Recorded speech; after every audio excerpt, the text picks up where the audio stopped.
Bugun birinchi darsimizni Bismillahirrohmanirrohimdan boshlaymiz. Nega?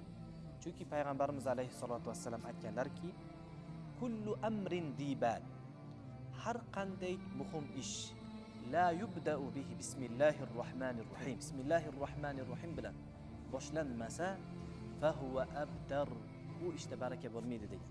Shuning uchun biz bismillahirrohmanirrohimdan boshlashni lozim topdik. Hammamizga ma'lum, bismillah Allohning nomi bilan, Allohning ismi bilan. U qanday zot?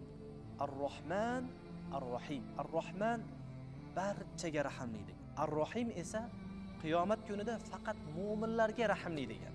U barchaga rahmli va qiyomat kuni faqat mu'minlarga rahmli bo'lgan Alloh nomi bilan desak, jumla komil bo'lmaydi. Misol uchun, agar Ahmad kelsa, agar Ahmad uyimga kelsa desam, jumla komil bo'ladimi? Yo'q. Agar Ahmad uyimga kelsa, men uni yaxshi kutib olaman desamgina o'sha jumla komil bo'ladi. Xuddi shunday Bismillahirrohmanirrohim ham, ya'ni har qanday muhim ish, har qanday savob ish oldindan bismillahni aytar ekanmiz, o'sha ishimiz ham mukammal bo'ladi.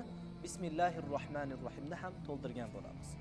Bugungi darsimiz aynan Bismillahirrohmanirrohim haqida bo'ldi.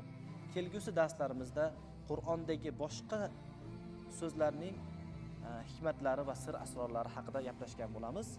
Assalomu alaykum va rahmatullohi va barakatuh.